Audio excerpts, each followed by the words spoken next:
السلام عليكم ورحمة الله وبركاته.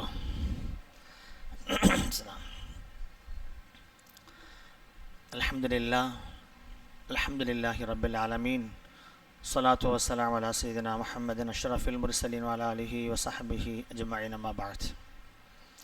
فقد قال الله تعالى في القرآن العظيم الفرقان المجيد: وأتم الحج والعمرة لله. صدق الله العظيم.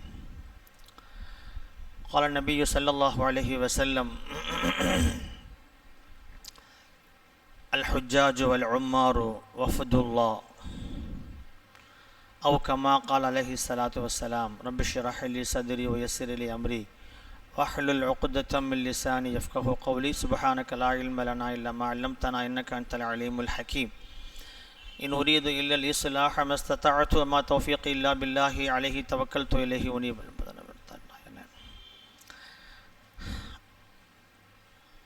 இல்லாமல் அல்லாஹுவின் பேரருளால் இங்கே புனித உம்ரா பயணத்திற்காக நியத்து வைத்து தயாராகி கொண்டிருக்கிற பாக்கியசாலிகளான பெருமக்களே, தாய்மார்களே, இந்த உயர்ந்த வணக்க வழிபாட்டின்பால் மக்களை ஆர்வமூட்டி அழைத்து சென்று பயண ஏற்பாடுகளை, அதற்கான வழிகாட்டுதலை தரக்கூடிய இந்த ஜே டிராவல்ஸினுடைய பொறுப்புதாரி ஃபக்கீர் பாபா ஹாஜியார் அவர்களே, உலமா பெருமக்களே, இல்லாமல் அல்லாஹு ஜல்ல ஷஅனுஹு வ தஆலா இந்த மஜ்லிஸை அவனுக்கு பொருத்தமானதாக கபூல் செய்து கொள்வானாக. இங்கே பேசப்படக்கூடிய கருத்துக்களை புண்ணிய தலங்களிலே நினைவுபடுத்தி செய்ய வேண்டிய காரியங்களை நேர்த்தியாக அவனுடைய திருப்தியை நாடி செய்வதற்கான நல்ல தௌஃபீக்கை அல்லாஹ் நம் அனைவருக்கும் தந்தருள் புரிவானாக. அருமையான பெருமக்களே, மார்க்கத்தினுடைய கடமைகளில் மார்க்க கடமைகளை கொஞ்சம் கவனமாக கேட்கணும். இது பயான் அல்ல. பயான் என்பது எல்லோருக்குமானது. கேட்குறவங்க கேட்பாங்க, எஞ்சி போவாங்க, வருவாங்க. இப்படியான ஒரு சொற்பொழிவு ஏதோ நடக்குது அப்படிங்கிறதல்ல. இது ஒரு ஓரியன்டேஷன் ப்ரோக்ராம். இது ஒரு வகுப்பு. இந்த வகுப்பில் நம்ம கலந்துக்கிறது எதுக்கு அப்படின்னா, செய்ய போகிற ஒரு அமலை முறையாக செய்து முடிக்க வேண்டும் என்பதற்காக. எனவே முடிந்த வரையிலும் ஒரு 3/4 மணி நேரம், 1 மணி நேரத்துக்குள்ளே இந்த வகுப்பு முடிஞ்சிடும். இந்த நேரத்தை நீங்கள் கொஞ்சம் கவனமாக கேட்கணும். கொஞ்சம் தூக்கம் வந்தால் கூட அதை கொஞ்சம் ஷார்ப்படுத்திட்டு நம்ம கவனமாக கேட்கணும். அங்கே சில பேர் கொஞ்சம் அப்படியே உறக்க வர்ற மாதிரி இருக்குது.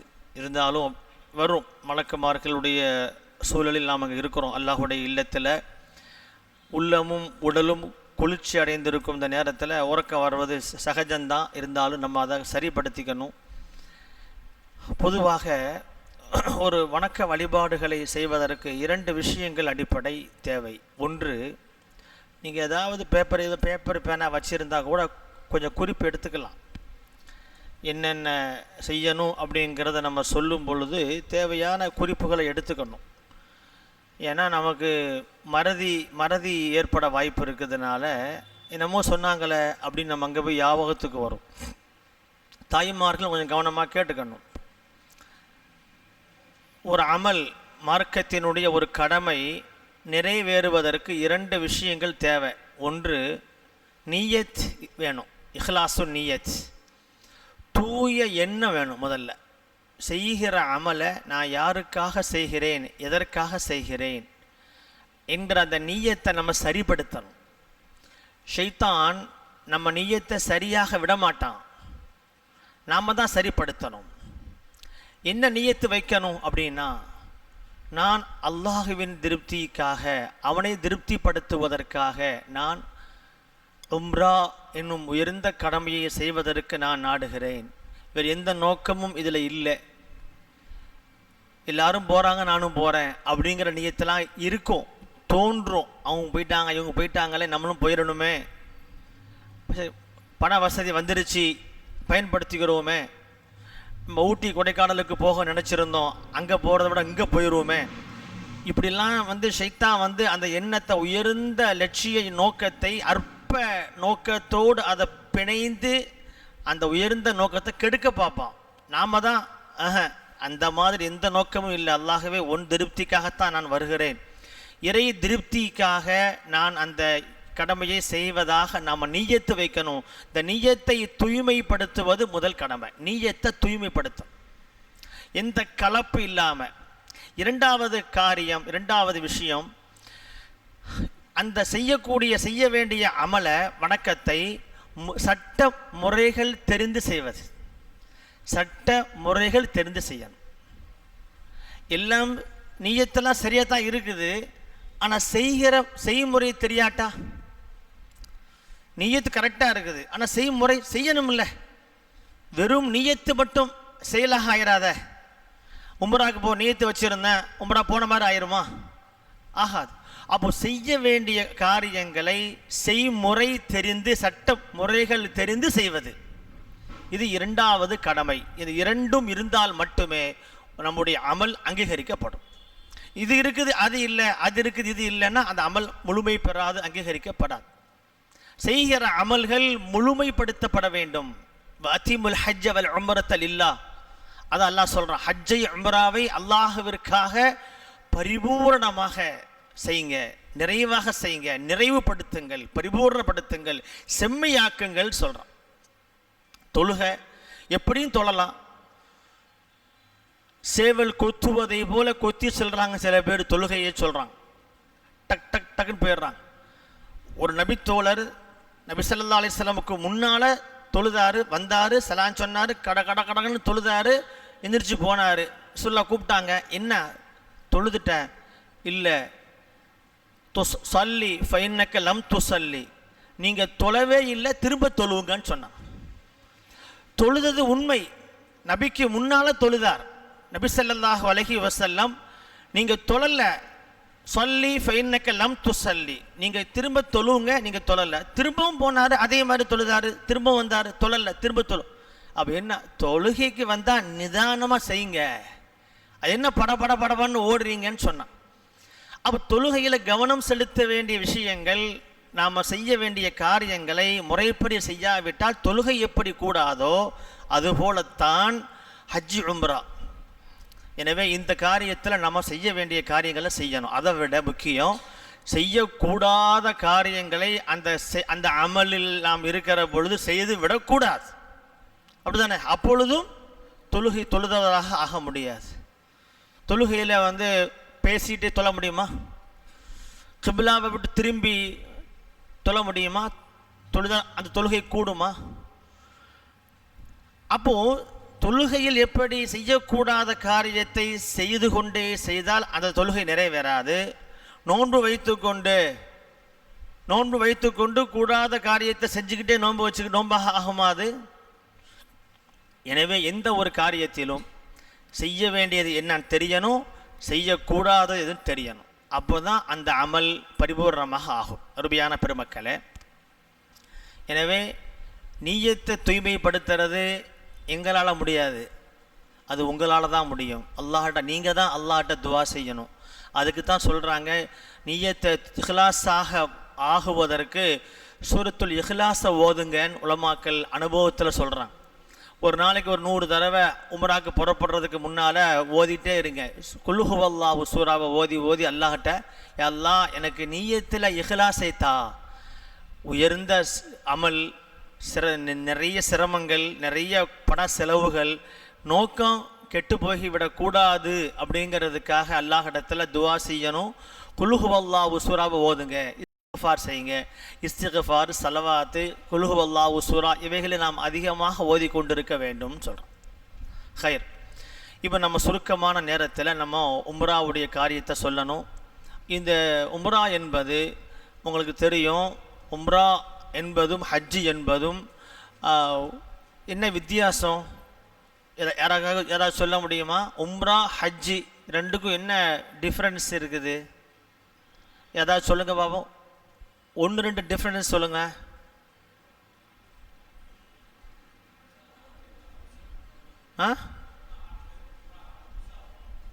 எல்லாருமே புதுசாக தான் போறீங்க. சர்வ ஹலாஸ். ஹஜ்ஜி உம்ரா அப்படிங்கிறதுக்கு வித்தியாசம் இருக்குதா? ஏதாவது இருக்குதா? வித்தியாசம் இருக்குது. ரெண்டும் ஒன்றல்ல, அப்படி தானே? ரைட். ஆனால் பல விஷயங்களில் ஹஜ்ஜும் உம்ராவும் ஒன்று தான். சில விஷயங்களில் ஹஜ்ஜும் உம்ராவும் வித்தியாசப்படுகிறது.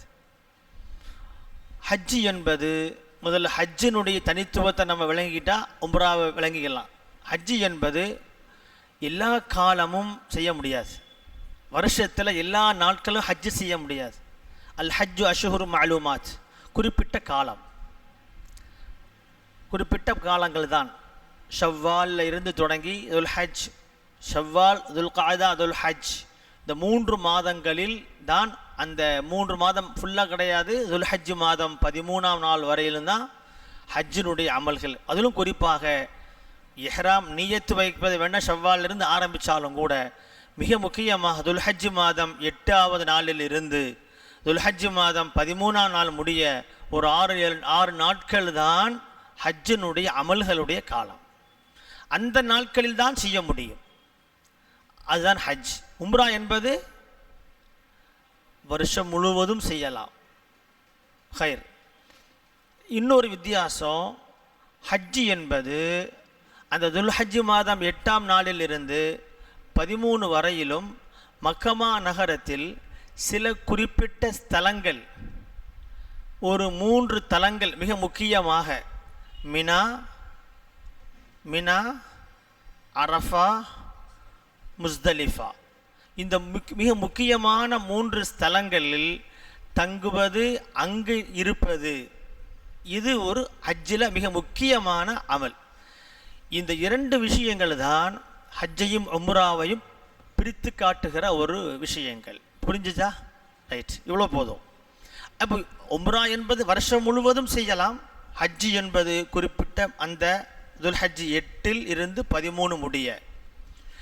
ஹஜ்ஜி என்பது குறிப்பிட்ட ஸ்தலங்களில் அந்த குறிப்பிட்ட நாட்கள், பிற 8ஆவது நாள் மினா, 9ஆவது நாள் அரஃபா, 10ஆவது நாள் இரவு முஸ்தலிஃபா, பகல் மினா, இப்படின்னு குறிப்பிட்ட நாட்களில் குறிப்பிட்ட ஸ்தலங்களில் தங்குவது, தங்கியிருப்பது தான் அங்கே அமல்.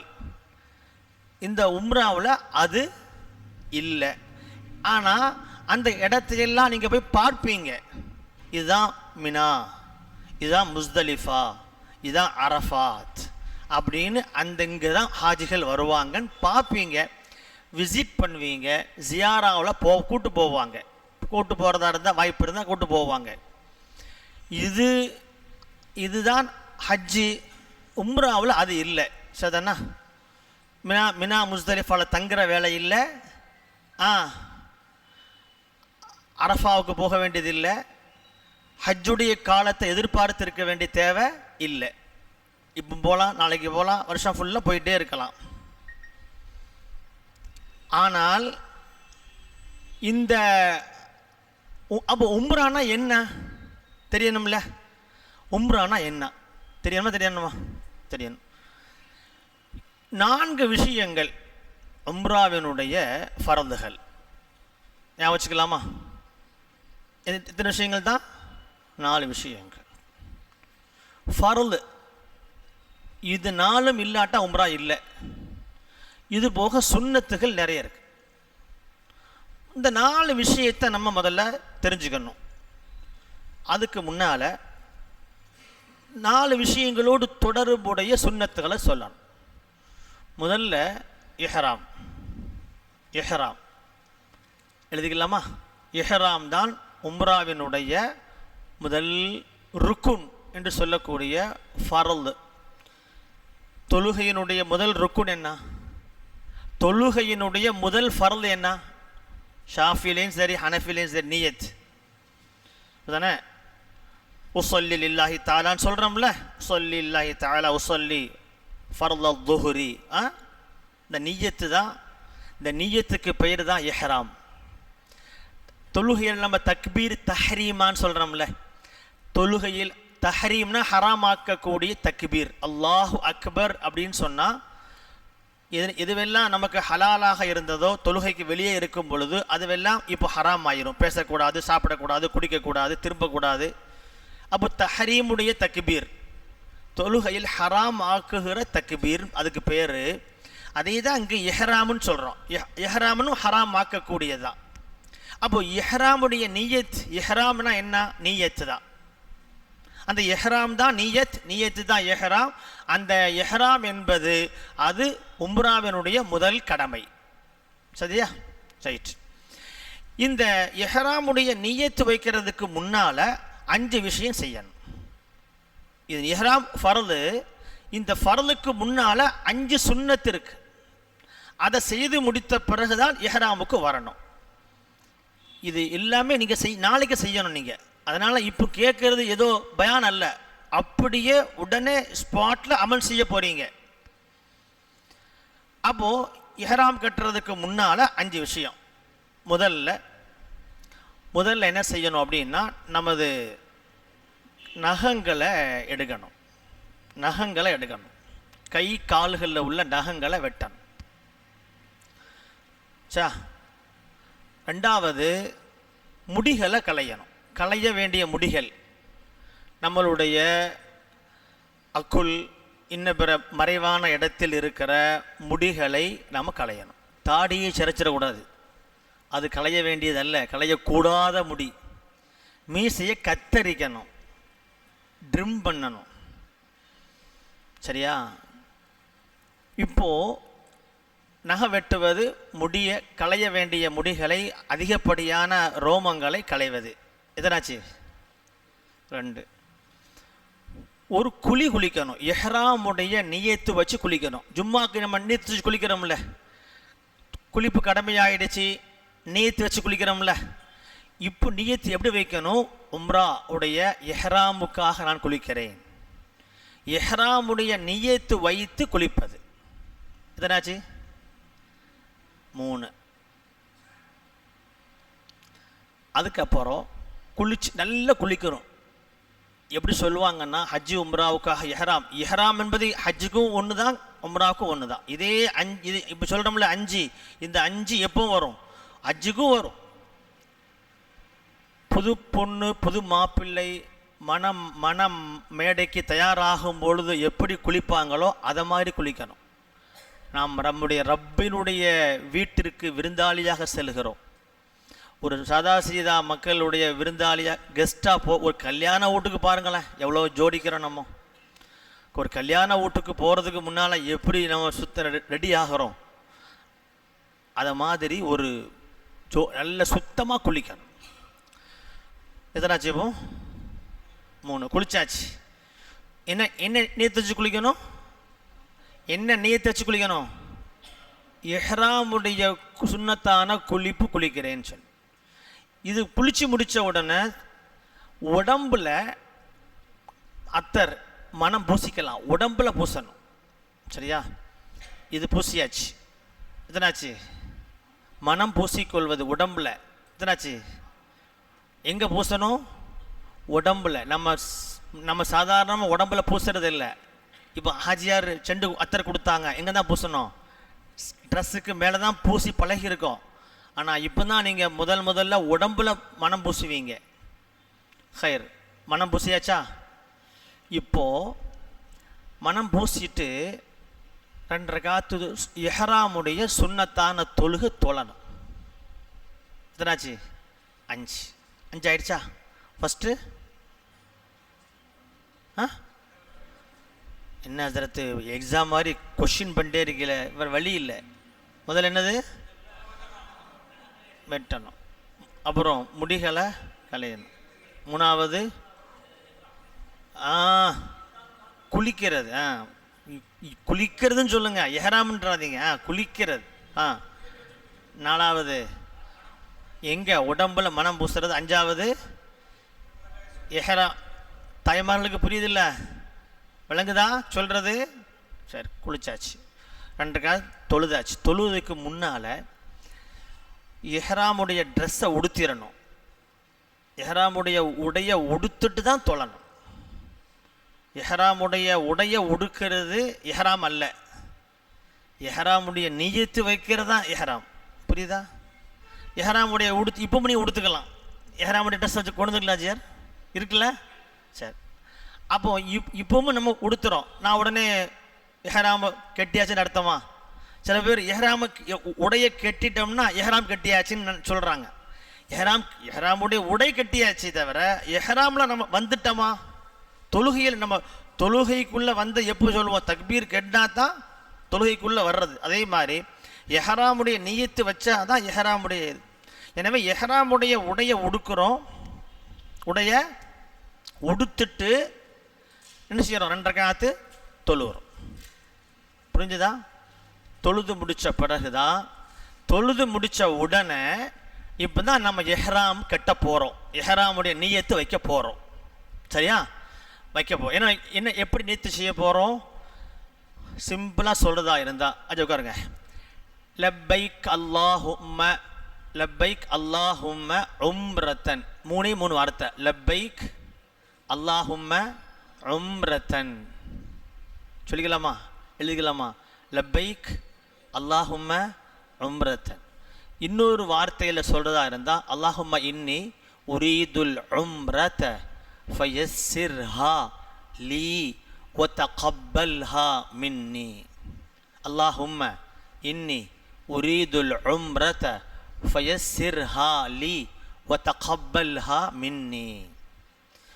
இறைவா, யா அல்லாஹ், நான் உனக்காக நான் உம்ரா செய்வதற்கு நியத்து வைக்கிறேன். அதை எனக்கு லேசாக்கி தருவாயாக. அதை என்னிடமிருந்து ஏற்றுக்கொள்வாயாக. இதுதான் அதுக்கு அர்த்தம். சரிதானா? இந்த நியத்தை நம்ம கிபிலாவை முன்னோக்கி நின்று என்ன செய்யணும்? சொல்லிட்டா இப்போ நம்ம உம்ரா உடைய எஹ்ராமுக்கு உள்ள வந்தாச்சு. இப்போ நம்ம சாதாரணமான நிலையில் அல்ல. இப்போ நமக்கு என்ன பெயர்னா ஷரியத்தில் முஹ்ரிம். என்ன பேர்? முஹ்ரிம். எஹ்ராமில் உள்ளவர். எஹ்ராமில் உள்ளவர். எஹ்ராமில் இருப்பவர்களுக்கு ஒரு 9-10 காரியங்கள் தடை, ஹராம். அது எஹ்ராமினால் தடை செய்யப்பட்ட காரியங்கள். எஹ்ராமுக்கு பிறகு தடை. இது எப்போ? நம்ம நியத்து சொன்னதற்கு பிறகுதான். சரி, நியத்து சொல்லியாச்சு. சொல்லி முடித்த உடனே அடுத்த அமல் என்னன்னா தல்பியா. என்ன அமல்? தல்பியா. தல்பியா சொல்லணும். தல்பியா சொல்லுவோமா? இப்போ நம்ம எஹ்ராம் கட்டியாச்சு, தல்பியா சொல்லணும். சரியா? நான் அதில் சொல்லுவேன், அதே மாடலில் சொல்லுங்க. லப்பைக் அல்லாஹும்ம லப்பைக், லப்பைக் அல்லாஹும்ம லப்பைக் லா ஷரீக லக லப்பைக் இன்னல் ஹம்த வன்னிஅமத லக வல் முல்க் லா ஷரீக லக் லப்பைக் அல்லாஹும்ம லப்பைக் லப்பைக் லா ஷரீக லக லப்பைக் இன்னல் ஹம்த வன்னிஅமத லக வல் முல்க் லா ஷரீக லக் لبيك اللهم لبيك لبيك لا شريك لك لبيك إن الحمد والنعمة لك والملك لا شريك لك اللهم صل على محمد اللهم صل عليه وسلم. ஒரு தல்பியான்னு சொன்னால் 3 தடவை சொல்லணும். 3 தடவை சொல்லி சலவாத்து சொல்லி முடிக்கணும். இப்போ தல்பியா சொல்லியாச்சு. இந்த தல்பியா தான் இங்கே எஹ்ராம் நியத்து வச்சதற்கு பிறகு தல்பியா தான் சொல்லிக்கிட்டே இருக்கணும். தேவையான அப்போ பேசவே கூடாதா? தேவையான பேச்சு பேசிக்கலாம். வேறு உலக ரீதியிலான பாடு பேசுகிறது, மொபைல் பார்க்குறது, எந்த விஷயமும் செய்யக்கூடாது. இஹ்ராமில் இருக்கும் பொழுது நீங்கள் ஒரு தொழுகையில் இருப்பது போல ஸல்லல்லாஹு அலைஹி வஸல்லம் சொல்லுவாங்க, தவாஃபில் இருக்கிற பொழுது நீங்கள் தொழுகையில் இருக்கிறீர்கள், என்ன பேசுவதற்கு அனுமதி, தொழுகையில் அனுமதி இல்லைன்னு சொல்லுவோம். எனவே நீங்கள் தேவையான பேச்சு மட்டும் பேசணும், மற்ற எந்த பேச்சும் பேசக்கூடாது.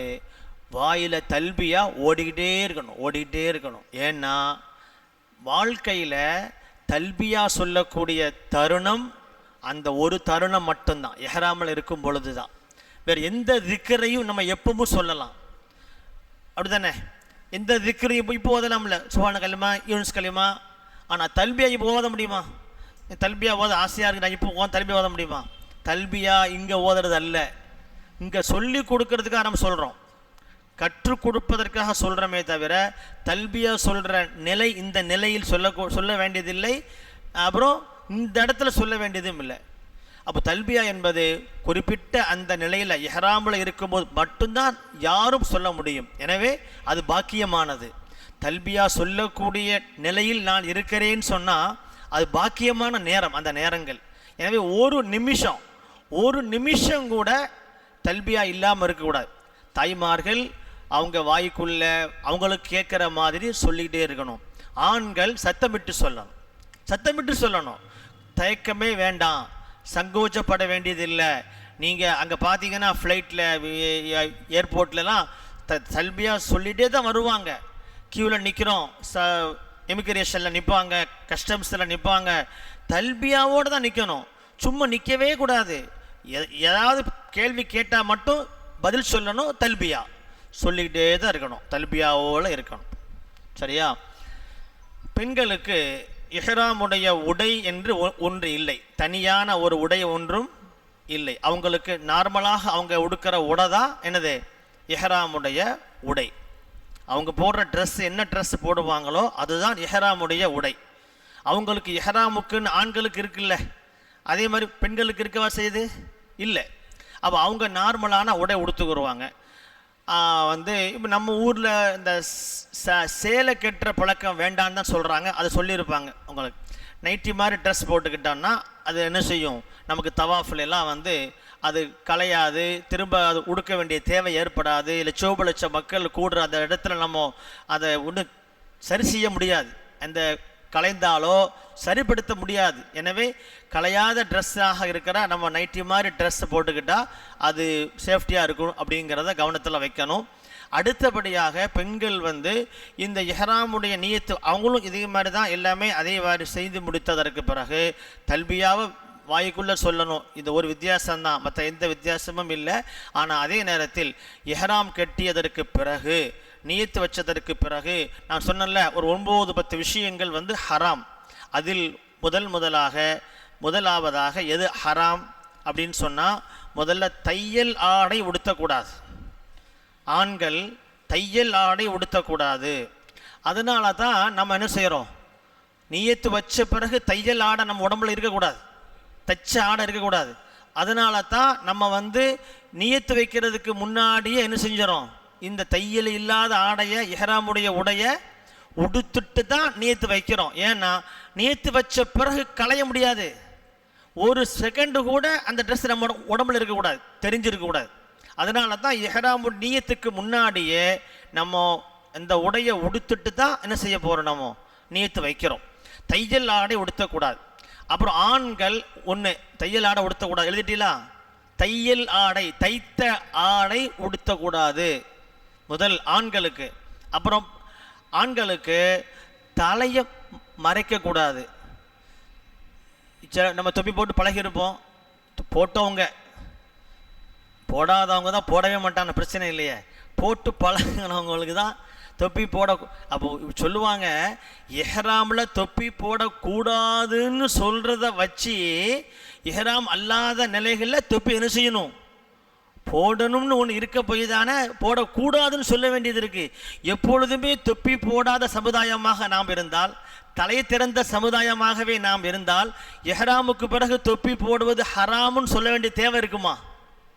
அப்படி சொல்வதே எதை காட்டுதுன்னா, இஹ்ராம் அல்லாத நிலைகளில் தொப்பியோடு தான் இருக்கணும்.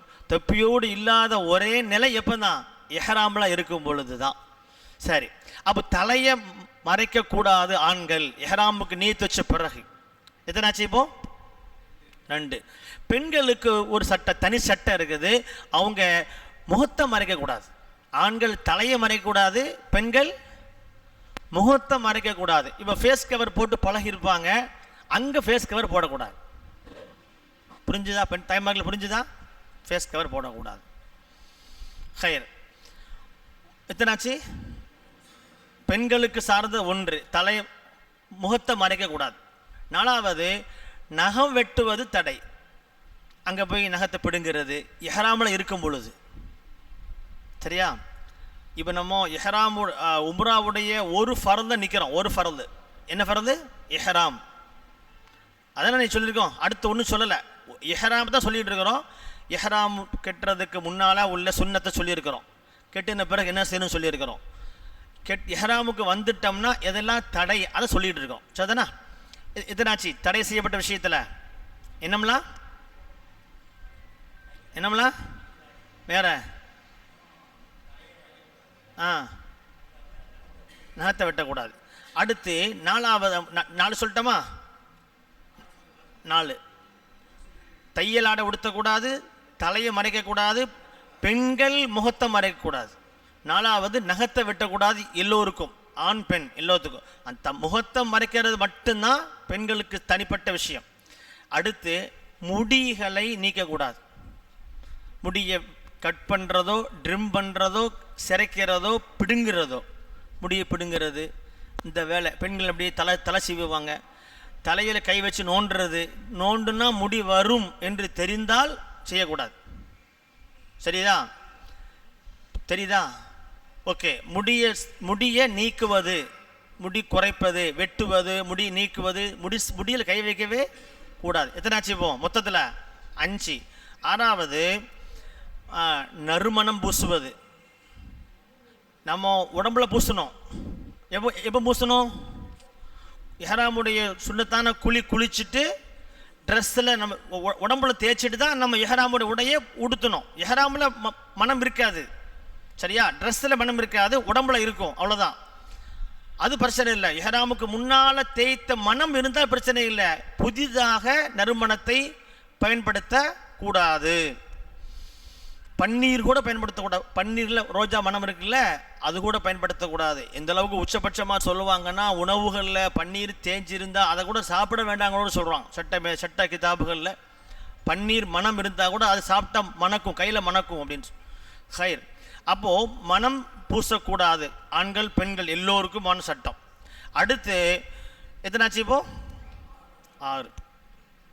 அடுத்து உடல் உறவு மனைவியோட போயிருந்தா, கணவன் மனைவியாக ஜோடியாக போயிருந்தால், அவங்க ரூமில் தங்கியிருந்தாலும் உடலுறவு சம்பந்தப்பட்ட பேச்சுக்களை பேசுவதும் உடலுறவு செய்வதும் முற்றிலுமாக தடை செய்யப்பட்ட ஹராம்.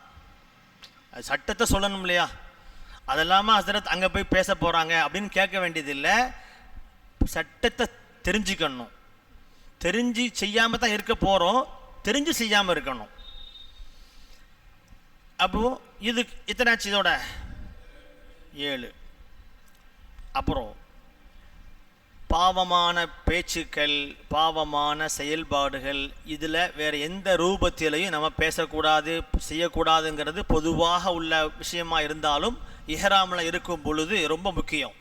பாவமான சொற்கள், பாவமான செயல்களை நம்ம முற்றிலுமாக விட்டு விலகி இருக்கணும். கோவப்படுறது, சண்டை பிடிக்கிறது, இதெல்லாம் நம்ம முற்றிலுமாக தவிர்ந்திருக்கணும். இஹ்ராமில் இருக்கும் பொழுது நம்ம என்ன சுபாவம் நம்மள்கிட்ட இருக்குதோ, ஏற்படுதோ, அந்த சுபாவம் நம்ம வாழ்நாளில் அது நம்ம விட்டு போகாதுங்கிறாங்க அனுபவத்தில். இஹ்ராமில் சகிப்புத்தன்மையாக இருந்து பழகிட்டோம்னா நமக்கு அது எல்லா காலம் நம்மள்கிட்ட நீடிக்கும்னு சொல்கிறான். அப்போது 8 இதோட சேர்த்து சொல்கிறதா இருந்தால் 9வது 10வது என்னான்னு சொன்னால், நிக்காஹ் செய்து வைப்பது, நிக்காஹ்வை ஏற்றுக்கொள்வது. என்ன ஹஜ்ரத், அங்கே போய் கல்யாணம் முடிக்கவா போகிறோம், அங்கே போய் என்ன நிக்காஹ் செய்ய போகிறோம், இது என்ன சட்டம்னு கேட்காதீங்க. அங்கே போய் நிக்காக தான் நடக்கலை, சம்மந்தம்லாம் பேசிட்டு வந்துடுறாங்க. சில சில சில குடும்பங்களில் ஒன்றா போனவங்களில் சம்மந்தம்லாம் ஏற்பட்டிருக்குது. நான் எனக்கு மகள் இருக்கிற ஒரே ரூமில் இருப்பாங்க. நம்ம எனக்கு என் மகளுக்கு மாப்பிள்ளை பார்க்குறோம், மகனுக்கு பெண் பார்க்குறோம், மகளுக்கு மாப்பிள்ளை பார்க்குறோன்னு சொல்லுவாங்க. நம்ம சம்மந்தம் வச்சுக்கிறோமே அப்படின்னு கூட ஒரு ஒப்பந்தம் பேசிட்டு வந்துடுறாங்க. அதெல்லாம் நடக்காத விஷயம் ஒன்றும் இல்லை. அப்போ சம்பந்தம் வச்சுக்கிறோன்னு பேசிக்கிற மாதிரி இங்கேயே நம்ம நிக்கா நடத்திடுவோமே அப்படின்னு அந்த நிக்காகுவை நடத்தி விடக்கூடாது. இஹ்ராமில் இருக்கிற ஒருத்தர் நிக்காக செய்து வைக்கக்கூடாது. என் மகளை நிக்காக செய்து தந்தேன்னு சொல்கிறாங்கல்ல, வக்காலத்து கொடுத்து வழியாக இருந்து நிக்காக நடத்தி வைக்கவும் கூடாது. மாப்பிள்ளையாக இருந்து நிக்காக ஒப்புக்கொள்ளவும் கூடாது. நிக்காக ஒப்பந்தம் செய்து வைக்கக்கூடாது, செய்யக்கூடாது. புரிஞ்சுதா? ரைட். வேட்டையாடுவது கூடாது.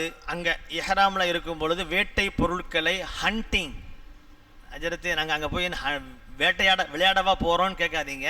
அங்கே உள்ள மக்கள் செய்யலாம்ல. மக்காவில் உள்ள மக்கள் வேட்டையாட செய்வாங்க. வேட்டையாடக்கூடிய பழக்கம் இருந்தால் வேட்டையாடுறதுன்னா தெரியுது இல்லையா? வேட்டை பொருட்களை வேட்டையாடுவது இஹ்ராமில் இருக்கும்போது தடை செய்யப்பட்டு 10 வந்துருச்சா? ஆக இந்த 10 காரியங்களில் செய்யவே கூடாது. மறதியாக தெரியாமன்னு சொல்கிறதுக்கு இனி வாய்ப்பு இல்லை. இந்த கிளாஸுக்கு முன்னால் கூட நீங்கள் தெரியாதுன்னு சொல்லலாம். இங்கே வந்த அத்தனை பேரும் இப்போ சொல்ல முடியுமா? தெரியாது ஹசரத், நாங்கள் முடி எடுக்கக்கூடாதுன்னு தெரியாத, நான் முடியை எடுத்துட்டேனேன்னு சொல்ல முடியுமா? ஏன்? தெரிஞ்சு போச்சு. இப்போ இனிமேல் செய்கிறதா இருந்தால் எப்படி செய்யலாம்? மறந்து வேணா செய்யலாம். தெரியாமல் செஞ்சோன்னு சொல்ல முடியாது. மறதியாகவோ தெரியாமலோ செய்தால் வேறு விஷயம், அது விதி விலக்கு. ஆனால் தெரிந்து செய்தால் அது ஒரு பாவம், அதற்கு பரிகாரம் செய்யணும்னு சொல்லுது மார்க்கம். என்ன பரிகாரம்? உதாரணத்துக்கு சொல்கிறேன். தையல் ஆடையை உடுத்திட்டா தெரிஞ்சு வேட்டியை மாற்றிட்டீங்க வச்சுக்கோங்க. இஹ்ராமில் இருக்கும் பொழுது நீங்கள் ஒரு பேண்டை தூக்கி போட்டுட்டீங்க, சட்டையை போட்டுட்டீங்கன்னு சொன்னால் நீங்கள் பரிகாரம் கொடுக்கணும். அதுக்கு என்ன பரிகாரம்? ஒரு ஆட்டை அறுத்து கொடுக்கணும். இல்லைன்னா 3 மரக்கால், ஒவ்வொரு மிஸ்கின் 3 மிஸ்கின்களுக்கு ஒவ்வொருத்தருக்கு 3 மரக்கால் என்ன செய்யணுமா? உணவு பொருள் கொடுக்கணும். இல்லைன்னா 3 நாள் நோன்பு வைக்கணும். இது பரிகாரம் செய்ய சொல்றது. ஆடு கொடுப்பது, அதே போல் முடியை நீக்கிட்டா ஆடு, இதை மாதிரி மனம் பூசிட்டாலே அதுக்கு ஃபிதியா, அதுக்கு பேர் ஃபிதியான்னு சொல்லுவாங்க. என்ன சொல்லுவாங்க? ஃபிதியா. சொல்லுங்க. சில டேர்ம்ஸ் நமக்கு தெரியணும், வாயில் இருக்கணும். இஹ்ராம், ஃபிதியா, இதெல்லாம் அரபி வார்த்தைகள், உம்ரா தொடர்பான ஹஜ் தொடர்பான வார்த்தைகள். ஃபிதியா கொடுக்கணும். ஃபிதியானா என்னது? குற்றப்பரிகாரம். என்ன குற்றப்பரிகாரம்? எது குற்றப்பரிகாரம்? என்ன தப்பு பண்ணிட்டோம்? இஹ்ராமில் இருக்கும் பொழுது செய்யக்கூடாத அந்த 10 விஷயங்களில் ஒன்றை செய்துட்டா அதில் குற்றப்பரிகாரம் உண்டு. அது ஃபிதியா என்பது ஆடறுத்து கொடுப்பதாக இருக்கலாம், 3 நோன்பு வைப்பதாக இருக்கலாம், 3 மிஸ்கின்களுக்கு உணவு கொடுப்பதாக இருக்கலாம். ஏதாவது ஒன்று செய்யணும்னு சொல்கிறாங்க. ஹைர், இந்த 10 விஷயங்களை கவனத்தில் வைக்கணும்.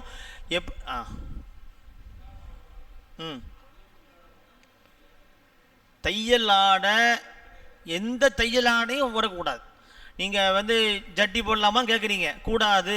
இப்போ அது போட்டு பழகிட்டோம் அப்படின்னா தையல் இல்லாத லங்கோடுன்னு சொல்கிறாங்கல்ல, கெட்டுறது. அந்த காலத்தில் கெட்டுவாங்க. வெயிட் லிஃப்ட் போடுறவங்க, ஜிம்முக்கு போகிறவங்க, வெயிட் தூக்குறவங்கெல்லாம் லங்கோடு கட்டியிருப்பாங்க.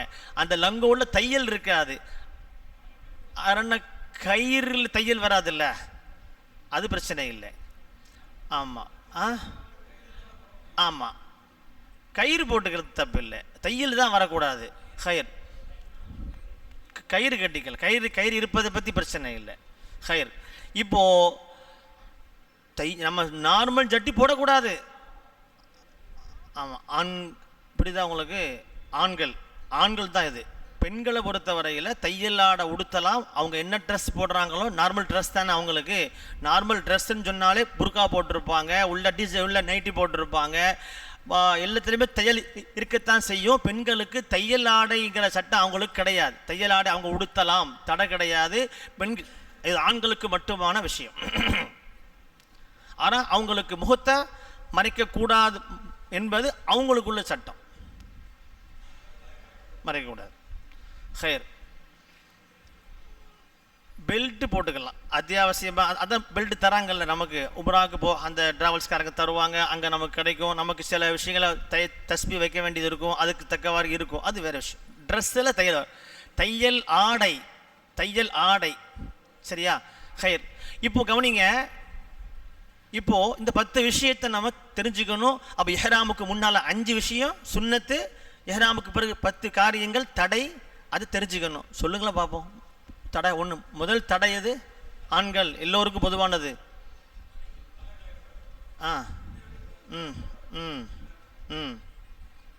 நீங்கள் 2 சொல்லுங்க. 3 தொப்பி தலையை மறைக்கக்கூடாது. 4 ஆச்சு. முடி சொல்லிட்டாரா? முடிச்சா? சரி 5. உறவு, உடல் உறவா? 6. 7. பாவமான பேச்சு பேச. நிக்காஹ் சம்பந்தம் பேசுறது இல்லை. நிக்காஹ் ஒப்பந்தம் செய்து கொடுப்பது கூடாது. நிக்காகம் செய்யக்கூடாது. நிக்காஹ் ஒப்பந்தம் செய்யக்கூடாது. சரி ஹைர், ஓரளவு தெரிஞ்சிச்சு இல்லையா? ஹைர். இப்போ அடுத்தபடியாக இப்போ நம்ம இந்த சுன்னத்தை பேணி இஹ்ராம கட்டுறோம், இந்த தடை செய்யப்பட்ட விஷயத்தை விட்டு விலகி இருக்கிறோம். இதெல்லாம் நீங்கள் எங்கே செய்வீங்க அப்படின்னு ஹாஜியார் சொல்லுவாங்க. நம்ம எந்த ஏர்போர்ட்டில் இருந்து நம்ம நேராக ஜித்தாவுக்கு புறப்படுறோமோ, ஜித்தாவோ மதீனாவோ, அந்த புண்ணிய தலத்திற்கு புறப்படுகிற அந்த விமான நிலையத்தில் நம்ம செய்யலாம், இஹ்ராம் நியத்து வைக்கலாம் வாய்ப்பு இருந்தால். இல்லை அங்கே வாய்ப்பு இருக்காது அப்படின்னா எங்கே நம்ம கடைசியாக புறப்படுற இடம் எதுவோ அங்கே நம்ம செஞ்சுக்கலாம். இந்த முடி வெட்டுறது, நகத்தை களையிறது, முடி எடுக்கிறது, இதெல்லாம் நம்ம அங்கே ஏர்போர்ட்டில் செய்ய முடியாது, தோது இருக்காது. அப்படின்னா நம்ம வீட்டில் இருந்து புறப்படுற அன்னைக்கு கடைசியாக அதை செய்துட்டோன்னு சொன்னால், புறப்படுற அன்னைக்கு இந்த நகை முடி விஷயத்தை வீட்டில் முடிச்சிட்டோன்னு சொன்னால், இஹ்ராமுடைய குழி அந்த சுன்னத்தான அந்த குழி இருக்குது இல்லையா, குளிப்பு இருக்கு இல்லையா, அந்த குளிப்பு, மனம் பூசுறது, சுன்னத்தான தொழுகிறது, இந்த 3ஐயும் கூட நம்ம கடைசி எங்கே வாய்ப்பு இருக்குதோ அங்கே வச்சுக்கலாம். அதுவும் வாய்ப்பு இல்லை, நம்ம நேராக ஏர்போர்ட்டுக்கு போகிறோம், ஏர்போர்ட்டில் தங்கிறது நேரம் கிடைக்காது, உடனே ஃப்ளைட் இருக்குது அப்படின்னு சொன்னால் வீட்டிலையே எல்லாத்தையும் முடிச்சுட்டு நம்ம இஹ்ராம் உடைய உடுக்கிறத மட்டும் அங்கே வச்சுக்கலாம். அந்த உடையை உடுக்கிறதுக்கு முன்னால் நல்ல உடம்பை லேசாக அங்கே அலசிக்கிட்டு நம்ம உது செய்துட்டு இஹ்ராமுடைய உடுத்து சுன்னத்தான தொழுகையை உடம்புல பூசிட்டு இஹ்ராமுடைய உடையை உடுத்துட்டு நம்ம என்ன செஞ்சிடலாம், சுன்னத்தான தொழுகையை தொழுது நீத்து வச்சிடலாம். ஆனால் நீயத்துக்கு முன்னால் இந்த விஷயங்கள் முன்னால் நடந்துடணும். கடைசியாக செய்கிறது சிறப்பு. ஆனால் அதுக்கு வாய்ப்பு இல்லை அப்படின்னு சொன்னால் முன்கூட்டி நம்ம எப்போ வாய்ப்பு கிடைக்குதோ அப்போ அதை செய்து முடிச்சிடலாம். அதனால் நம்ம 4 நாளைக்கு முந்தி புறப்பட போகிறோம், இன்றைக்கே நம்ம எல்லாத்தையும் முடிச்சிட்டோம் அப்படி முடிக்க வேண்டியதில்லை. கிட்ட வரும்போது அதை செய்து முடித்தா தான் அதற்குன்னு செய்கிறதாக அது பொருள்படும். சரிதானா? சரி, நான் எல்லாத்தையும் எடுத்துருக்குறோம், நகமே வளரலை, முடியெல்லாம் வளரலைன்னா அதனால் வேணுக்குன்னு செய்ய வேண்டிய தேவையில்லை. சரியா? இல்லைன்னா விட்டுறலாம். ஹைர். இந்த இஹ்ராமோடு நாம் தல்பியாவோட ஜித்தா விமான நிலையமோ மதீனா விமான நிலையமோ போய் இறங்குறோம். எங்கே போகிறோம் ஆஜியார்? ஜித்தா தானே போகிறாங்க. ஜித்தாவில் இறங்குறோம், அங்கே உள்ளே போகிறோம். போன உடனே அல்லாஹ்வுடைய கிருபையில் நாம் நமக்கு ரூம் இருக்கும், உள்ளே கொண்டு நம்ம எல்லாம் ஜாமான் வைக்கிறோம். கொஞ்சம் ஆசுவாசம், கொஞ்சம் ரெஸ்ட் எடுக்கிறோம், கொஞ்சம் களைச்சி போயிருப்போம், டீ சாப்பிட்றோம், நாஷ்டா பண்ணுறோம், சாப்பிட்றோம், நேரமாக இருந்தால் சாப்பிட்றோம், எல்லாம் முடிச்சுட்டு அடுத்து உம்ராவினுடைய அமல், நம்ம 4 அமல் சொன்னோம்ல, ஒரு அமல் தான் முடிச்சிருக்கிறோம். எந்த அமல் முடிஞ்சிருக்குது? இப்போ இஹ்ராம் மட்டும்தான் முடிஞ்சிருக்குது. அடுத்த அமல் என்ன? எல்லாம் நம்ம ரூமில் போட்டுட்டு அதுக்கப்புறம் தவாஃப். 2வது அமல் என்னது? தவாஃபுக்கு உங்களை கூப்பிட்டு போவாங்க. எந்த வழியாக போகணும் அது உங்களுக்கு தெரியாது. இப்போ ஒவ்வொரு நேரத்தில் ஒவ்வொரு மாதிரி உள்ள விடுவாங்க. அந்த அனுபவசாலிகள் உங்களை அழைத்து செல்வார்கள், அந்த வழியாக போகணும். தல்பியாவோடு தான் ரூம்லேருந்து புறப்படணும். இஹ்ராம் கட்டின நேரத்திலேருந்து தல்பியா, கடைசியாக நம்ம தல்பியாவை எங்கே போய் முடிக்கணும் அப்படின்னா புனித கஅபத்துல்லாஹ், நம்ம வாழ்நாளெல்லாம் நாம் முன்னோக்கி தொழுது கொண்டிருக்கிற அந்த புனிதமான ஆலயம், அல்லாஹ்வினுடைய அர்ஷுக்கு நேராக பைத்துல் மாமூருக்கு நேராக அல்லாஹ்வின் 7 வானத்திற்கு அப்பால் இருக்கிற அரிஷ், அதற்கு நேராக மலக்குமார்களுக்காக கட்டப்பட்டது பைத்துல் மாமூர், வானுலகத்தில் வானுலகத்தில் அந்த பைத்துல் மஅமூருக்கு நேராக இருக்கிற பூமியில் அல்லாஹுடைய மலக்குமார்களால் கட்டப்பட்டு இருக்கிற புனித ஆலயம்தான் என்னது? கஅபத்துல்லாஹ். அதை பார்த்தால் நன்மை, அங்கே தொழுதால் நன்மை, அங்கே தவாப் செய்தால் நன்மை, பாக்கியம். வாழ்நாள் முழுக்க நாம் நல்ல காரியங்களுக்கெல்லாம் எங்கு முன்னோக்கி செய்கிறோமோ, நிக்காக சபையில் மாப்பிள்ளையை உட்கார வைக்கும்போது எங்கே முன்னோக்கி வைப்பாங்க? கிபிலாவை முன்னோக்கி வைப்பாங்க. அடக்கமாகி நம்மளை கபூரில் கொண்டு வைக்கும் பொழுது முகத்தை எங்கே திருப்பி வைப்பாங்க? அப்படி நாம் வாழ்நாளில் எல்லா நிலைகளிலும் நாம் எந்த திசையை முன்னோக்கி இருக்கின்றோமோ அந்த திசையை தான் முன்னோக்கி இருக்கிறோம். இப்போ நேராக நம்ம கண் முன்னால் பார்க்குறோம். எத்தனை பெரிய ஆனந்தமான காட்சி! அந்த பாக்கியமான அந்த நேரத்தில் நம்ம அந்த கஅபத்துல்லாஹுவை பார்க்கும் நேரம் வரையிலும் தல்பியா. கஅபத்துல்லாஹுவை பார்த்து விட்டால் தல்பியாவை நிறுத்திவிட வேண்டும். அதுக்கப்புறம் தல்பியா இல்லை. கஅபத்துல்லாஹுவை பார்த்து நம்ம துவா செய்ய அற்புதமான நேரம், அது பாக்கியமான நேரம். என்ன துவா கேட்கறது அப்படின்னு சொல்லி பல பேர் சொல்லுவாங்க. கஅபத்துல்லாஹுவை அதில் ஃபஸ்ட்டு போகிறாங்க பாருங்கள், அவங்க பார்க்குற அந்த நேரம் இருக்குது, அது ரொம்ப ஒரு உணர்வு பூர்வமான ஒரு நேரம். அது அல்லாஹு அக்பர். 2012 நாங்கள் முதலாக என் தாயாரோடு அழைத்து சென்ற அந்த முதல் உம்ரா, அதில் அந்த நேரம் அதிகாலை நேரம், தஹஜ்ஜத்தில் போய் நாங்கள் மக்காவில் நுழைஞ்சோம். ரெடியாகி போகும் பொழுது சுபுகுடைய நேரம், அந்த பாக்கியமான அந்த நேரம், ரம்மியமான அந்த நேரத்தை சுபு தொழுகை முடிந்து மக்கள் எல்லாம் லட்ச மக்கள் தவாப் செய்யக்கூடிய அந்த நேரத்தில் அந்த கஅபத்துல்லாஹவை முதலாக பார்க்கிற வாய்ப்பு பெற்றேன். அல்லாஹு அக்பர். என் வாழ்நாளில் எத்துணை பெரிய பாக்கியமான அந்த நேரம். எனக்கு பிறந்த தலைமகன் முதல் குழந்தையை நாம் முதலில் பார்க்கும் பொழுது ஏற்படுகிற ஆனந்தத்தை விட 1000 மடங்கு ஆனந்தம் எது? அந்த காட்சி. அது வெறும் கட்டடம் அல்ல, அது வெறும் சுவர் அல்ல, அது புண்ணிய தலம். அது உலகத்தில் அனுப்பப்பட்ட அத்தனை நபிமார்களும் அந்த எந்த காபாவை தவாப் செய்தார்களோ, சுற்றி வந்தார்களோ, அந்த புண்ணிய சீலர்களுடைய பாதங்கள் எல்லாம் பட்டது. நம்ம மிதிக்கிற இடங்கள் இருக்குதே, அங்கே ஆதம் அலைஹிஸ்ஸலாமுடைய கால் பட்டிருக்கும், நபி இப்ராஹிம் அலைஹிஸ்ஸலாமுடைய கால் பட்டிருக்கும், நபி இஸ்மாயில் அலைஹிஸ்ஸலாம், நபிமார்களுடைய பாத சுவடுகள் எங்கே பதிந்திருக்கிறதோ அங்குதான் நம்முடைய பாதத்தை வைக்கிறோம். அப்படின்னா எவ்வளவு பேணுதல் நமக்கு வேணும், எவ்வளோ பேணுதல். அதனால தான் அந்த புண்ணிய ஹரமுடைய எல்கையில் ஒமை யுரிது ஃபீஹி பி இல்ஹாத் பி துல்ம் அனுதிகுஹு மின் அதாபின் அலீம் சூரத்துல் ஹஜ்ஜில் அல்லாஹ் சொல்லுவான். ஹஜ்ஜுடைய சூறாவுடைய தொடக்கமே யய்யுஹன்னா சுத்தகு ரப்பக்கும், ரப்ப பயந்துக்கிறங்கன்னு அல்லாஹு தாலா ஹஜ்ஜுடைய சூறாவை தொடங்குவான். குர்ஆனில் ஹஜ்ஜுன்னு ஒரு சூறா இருக்குது. அப்போ ரப்புடைய பயம் முக்கியம் ஹஜ்ஜுக்கு உம்ராவுக்கு. எனவே அந்த புனித தலங்களில் அந்த தவாஃபுடைய இடத்துல ஹரமுடைய எல்கையில் இருக்கிற பொழுது நம்ம உள்ளத்தில் கூட பாவமான எந்த சிந்தனை வந்து விடக்கூடாது. மற்ற இடங்களில் பாவத்தை செய்வது தான் பாவம், தப்பான காரியங்களை செய்யக்கூடாத காரியங்களை செய்வது தான் பாவம். ஆனால் அந்த புண்ணிய தலத்திலே தவறான பாவமான காரியங்களை செய்வ நினைப்பதே பாவம். அல்லாஹ் பாதுகாப்பானாக. அப்போ அந்த இடத்துல நம்ம கஅபத்துல்லாஹ்வை பார்த்து கையேந்தி நம்ம துவா செய்கிறோம். எவ்வளோ துவா என்ன துவா கேட்பதுன்னு கேட்பாங்க. ஒருத்தர் சொன்னார், நான் இந்த புண்ணிய தலத்தில் என்னவெல்லாம் நான் கேட்பேனோ யா அல்லாஹ், அந்த துவாக்களெல்லாம் நீ கபூல் ஆக்கிரு அப்படின்னு துவா செஞ்சேன். முதல் துவாவே அதுதான், என் துவாவையெல்லாம் கபூல் ஆக்கிரு அப்படின்னா அடுத்தடுத்து கேட்கும் போதெல்லாம் கபூல் ஆகிட்டே இருக்கும்ல. இப்படி ஒரு ஆள் சொன்னார். இன்னொருத்தர் சொன்னார், எனக்கு வயசு 50, எல்லாம் கடந்து வந்த 50ஐ விட அடுத்து வரக்கூடிய 50 மகிழ்ச்சியானதாக ஆரோக்கியமானதாக ஆக்கு. இது எப்படி துவா? போதும்ல. இளமை காலத்தில் மகிழ்ச்சியாக இருந்தேன், இப்போ முதுமை, இப்போ தான் பிரச்சனையே ஆரம்பிக்கும். நோய் நொடி பிரச்சனை சிக்கல். இந்த 50ஐ விட சிறப்பாக ஆக்குன்னு துவா செஞ்சுட்டா அது கபூல் ஆயிடுச்சுன்னா போதும்ல. அல்லாஹு அக்பர். இப்படி நமக்கு என்ன தோணுதோ அதெல்லாம் கேட்கலாம். ஒருத்தர் சொன்னார், கஅபத்துல்லாஹ்வுடைய திரையை பிடிச்சி என்ன கேட்டீங்க?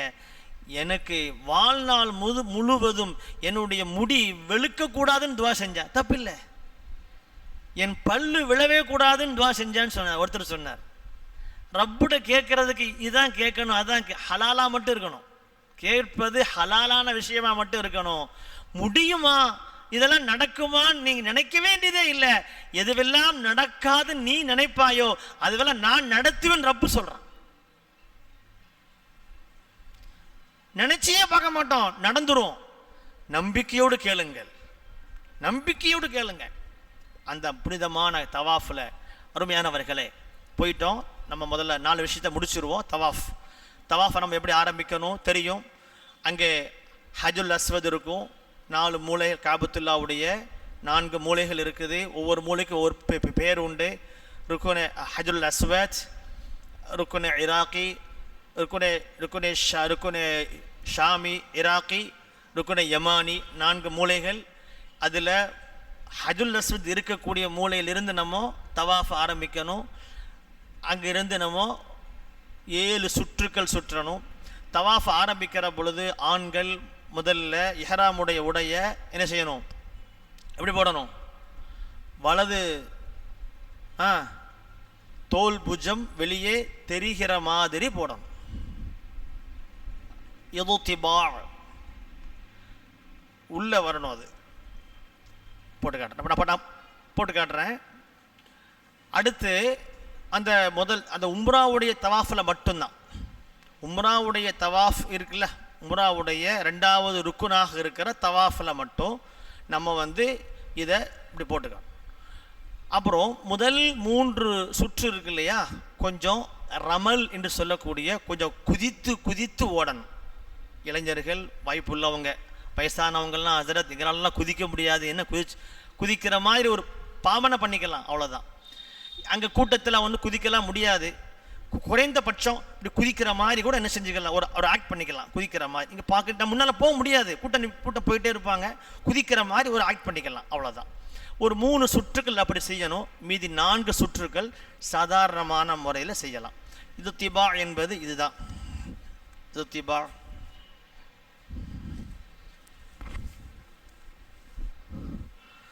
இந்த வீடியோ இருக்கா?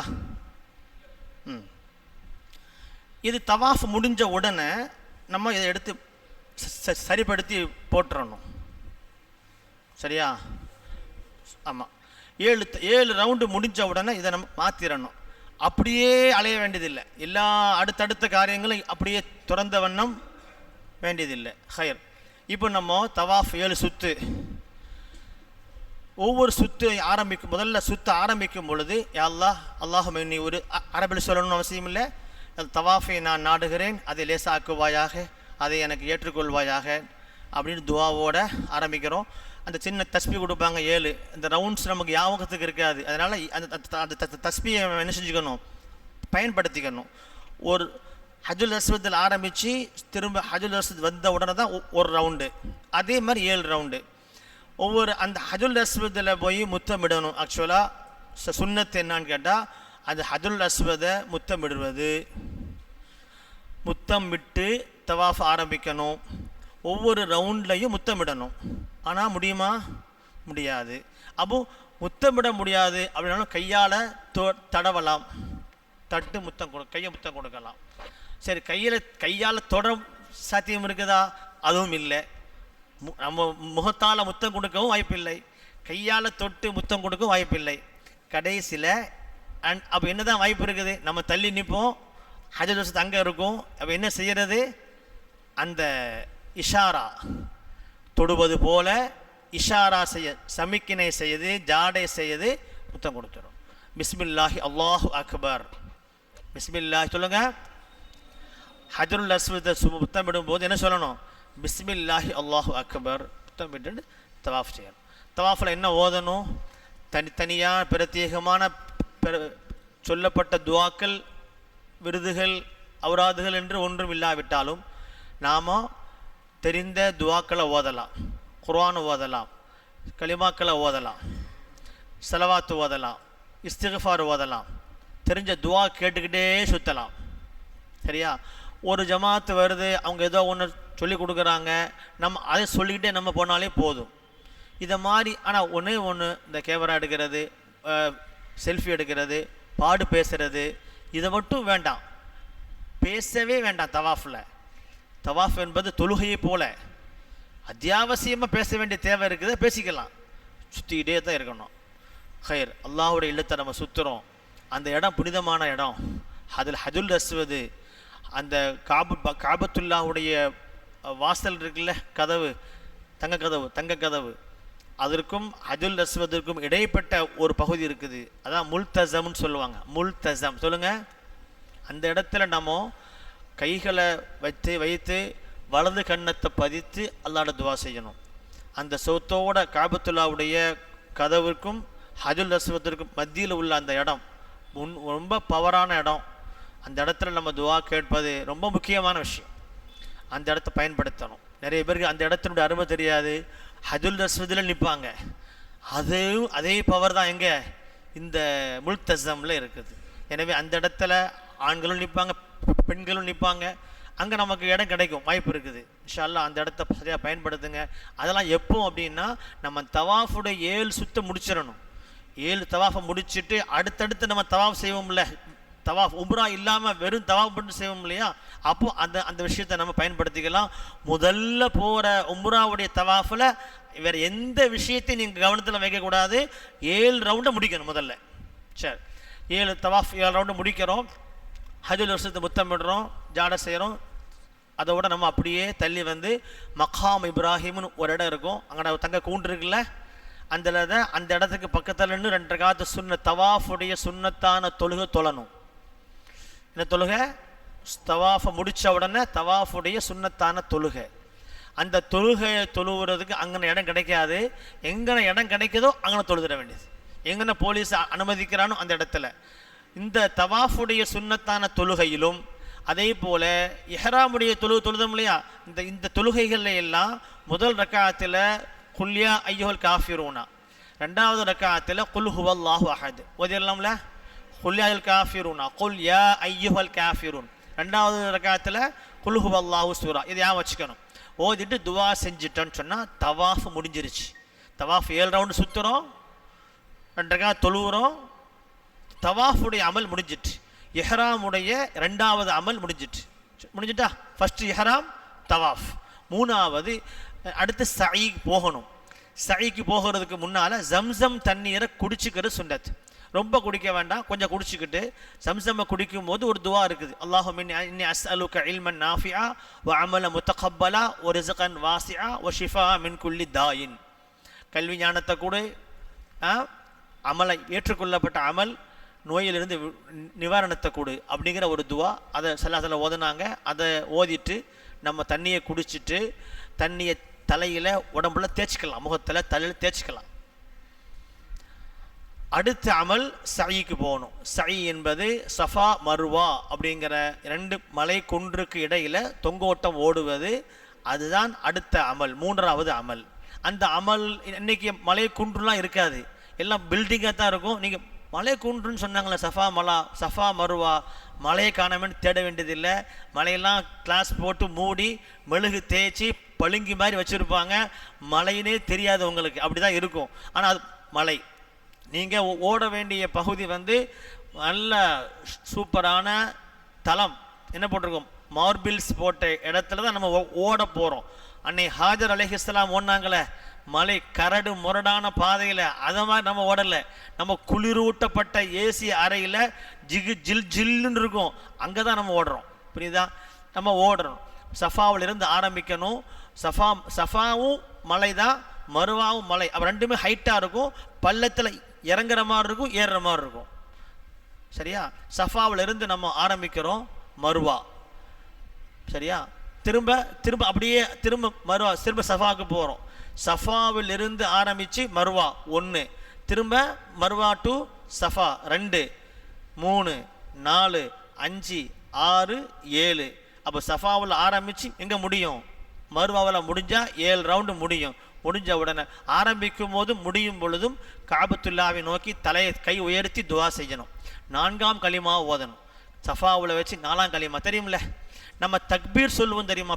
ஹஜ்ஜி பெருநா, பக்ரீத் பெருநாக்கல்ல கடைசியில் தக்பீருடைய கடைசியில் வரும், லா இலாஹ இல்லல்லாஹு வாஹிதா ஸதக வஅதா வ நஸர அப்தா வ அஸ்ஸ ஜுண்டா. வருதா? குர்பானி கடா அறுக்கும்போது ஓதுவோம், பக்ரா ஓதுவோம் இல்லையா பக்ரீத்தில், வஹஸமல் அஹ்ஸாப வஹ்தா லா இலாஹ இல்லல்லாஹு வல்லாஹு அக்பர் அல்லாஹு அக்பர் வலில்லா. இந்த தக்பீர் ஓதனாலே போதும். சஃபா மருவாக்கு இடையில சஃபாவில் ஆரம்பிக்கும் போது இதை ஓதணும். குர்ஆனுடைய வசனத்தை ஓத சொல்றாங்க ஸல்லல்லாஹு அலைஹி வஸல்லம், இன்ன ஸஃபா வல் மர்வத மின் ஷஆயிரில்லாஹ் ஃபமன் ஹஜ்ஜல் பைத வஇதமர ஃபலா ஜுனாஹா அலைஹி அன் யத்தவஃப பிஹிமா வமன் தத்தவ்வா கைரன் ஃபஇன்னல்லாஹ ஷாக்கிருன் அலீம் சொல்லி சூரா பக்ராவுல சஃபா மருவாவும் அல்லாஹ்வினுடைய நினைவு சின்னங்கள் அப்படின்னு சொல்றானே, அந்த ஆயத்தை வச்சு தான் ஓதி அந்த சஃபாவிலேருந்து நம்ம ஆரம்பிக்கணும். அந்த சஃபாவில் அந்த மருவா மத்தியில் உண்டான இடத்துல ஒரு மீலைனில் அஹ்லரைன் அப்படின்னு ஒரு இடம். அது இந்த இடம் எங்களுக்கு தெரியாதே, கேட்க வேண்டியதில்லை. அதுக்கு கிரீன் கலரில் லைட் போட்டிருப்பாங்க. கிரீனாக அந்த இடம் மட்டும் கிரீனாக இருக்கும். அந்த இடம் வரைக்கும் என்ன செய்யணும், ஆண்கள் ஸ்பீடாக, நல்ல ஸ்பீடாகவும் விரண்டு ஓடுற மாதிரி ஓடுறது, விரைந்து ஓடுறது. நீங்கள் பார்க்கலாம், வயசான ஆட்கள்லாம் இப்படி ஓடுவாங்க. சுப்ஹானல்லாஹ், ஒரு தைரியத்தோடு ஓடுவாங்க. பெண்கள் அப்படி ஓட வேண்டியதில்லை, அவங்க நார்மலாக வந்தால் போதும். ஹைர். இப்போ ஆண்களும் பெண்களும் சேர்ந்து நீங்கள் போனீங்கன்னா, மனைவியோடு சேர்ந்து போனீங்கன்னா, சையில் நீங்கள் மட்டும் ஓடிட்டு நீங்கள் அப்படியே போயிடக்கூடாது, முந்தி போயிடக்கூடாது. அந்த மீலைனில் அஹ்லரின் அந்த கிரீன் லைட்டு ஸ்டாண்டுன உடனே நீங்கள் நின்று அவங்க நடந்தான் வருவாங்க. அவங்கள நிறைய கணவன் மனைவி மிஸ் ஆகிறது அந்த இடத்துல தான். இவர் ஓடி போயிடுவார், இந்த அம்மா லேட் ஆயிரும், 2 பேர் பிரிஞ்சிடுவாங்க. அதனால் தயவு செய்து சஃபா மருவாவில் மட்டும் நீங்கள் ஆண்கள் முன்கூட்டி ஓடி போயிட்டா வெயிட் பண்ணி பின்னால் நடந்து வர்ற வீட்டு கூட வந்தவங்கள என்ன செஞ்சீங்க, கூட வந்தவங்கள சேர்த்து கொண்டே போங்க. சரிங்களா? ஹைர். அப்போ அந்த 7 ரவுண்டு முடிச்சாச்சுன்னா ஹஜ்ஜினுடைய 3வது கடமை முடியுது. 3வது கடமை முடிஞ்சு மருவாவில் இருந்து நம்மளை வெளியே பத்துவான், இந்த ரூட்டை போன்னு சொல்லுவான். வெளியே வந்த உடனே நமக்கு சை முடிஞ்சிருச்சு. சையிலையும் தவாஃபிலையும் ஒதுவோடு இருக்கணும். ஆண்கள் பெண்கள் ஒதுவோடு இருக்கணும். ஒது முறிஞ்சா கூட ஒது செய்துட்டு வந்து திரும்ப கண்டினியூ பண்ணணும். சரியா? தவாஃபில் நம்ம வந்து ஒரு 4வது தவாஃப் போயிட்டுருக்கும், 4வது ரவுண்டு போயிட்டுருக்கும், ஒது முறிஞ்சிடுச்சு அப்படின்னு சொன்னால் திரும்ப என்ன செய்யலாம், விட்டதுலேருந்து தொடங்கலாம். 3க்கு கீழே நிற்கும் போதே நமக்கு ஒது முறிச்சிருச்சுன்னா திரும்ப புதுசாக ஆரம்பிச்சிட வேண்டியதுதான். 4 தவாஃப் 4 ரவுண்டு முடிச்சிட்டோன்னா எங்கே விட்டமோ அங்கேருந்து வந்துக்கலாம். ஹைர். அப்போ தவாஃபிலையும் ஒதுவோடு இருக்கணும், சையிலையும் ஒதுவோடு இருப்பது சிறப்பானது. இதை நம்ம கவனத்தில் வச்சுக்கணும். சையை முடிச்சாச்சு. சைனா வேற ஒன்றுமே இல்லை, நடக்கிறது ஓடுறது தான், வேற ஒன்று. தவாஃப்னா சுற்றுறது தான். இந்த காபத்துல்லாவை தவாஃப் செய்கிறோம், சஃபா மர்வாவுக்கும் இடையில சை தொங்கோட்டம் ஓடுகிறோம். இந்த சையை முடிச்சாச்சுன்னா 3வது ருக்குன், 3வது கடமை முடிந்து விட்டது. அடுத்த 4வது கடமை என்னன்னா என்ன செய்யறது, தலைமுடியை சிரைப்பது. ஆண்கள் சிரைப்பது, இல்லை என்றால் குறைப்பது.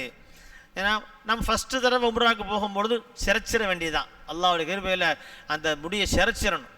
சிரைச்சி எவ்வளோ பெரிய முடியாக இருந்தாலும் சரிதான், கொண்டை வச்சுருந்தாலும் சரிதான், எடுத்துடணும். அதோட எடுத்து எல்லாம் கிளியர் ஆயிடணும்.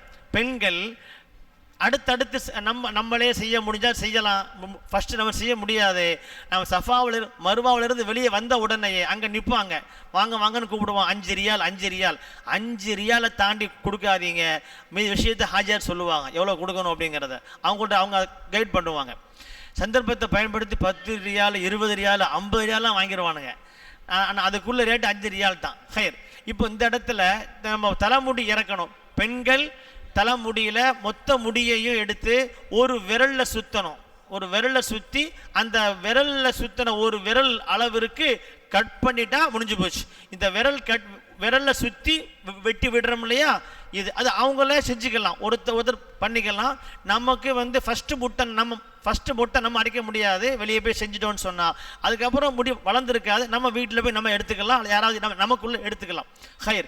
இந்த தலைமுடி இறக்குவதோடு தலைமுடியை கட் பண்ணுவதோடு உம்ராவுடைய 4வது அமல் முடிந்து விடுகிறது. உம்ரா முடிந்து விட்டது. அல்ஹம்துலில்லாஹ். இவ்வளவுதான். இதுக்கப்புறம் நம்ம வீட்டில் வந்து குளிச்சுட்டு இஹ்ராமுடைய உடைய மாற்றி நார்மல் ட்ரெஸ்ஸில் வந்துடலாம் இன்ஷா அல்லாஹ்.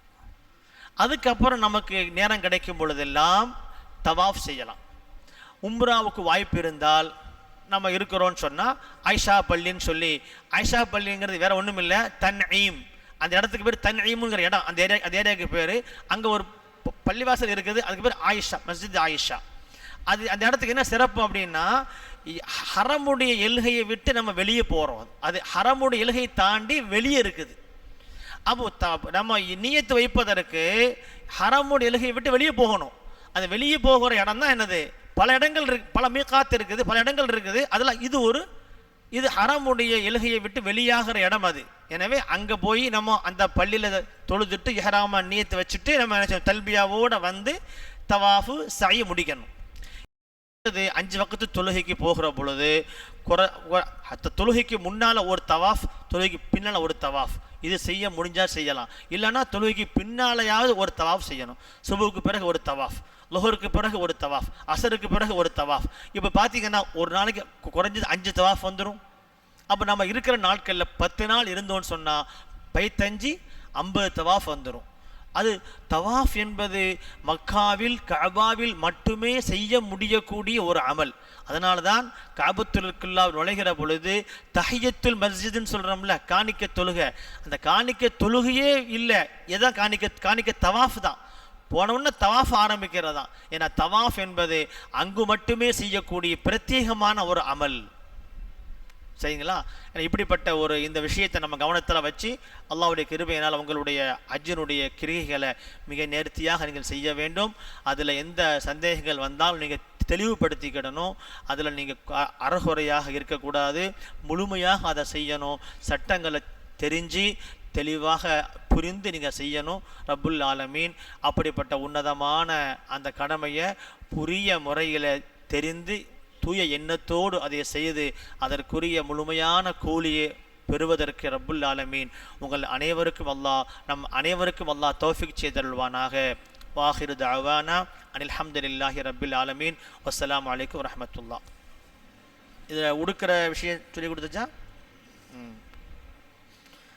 பெண்கள் ஆண்களுக்கு தான் அந்த இஹ்ராமுடைய ட்ரெஸ் இருக்குது.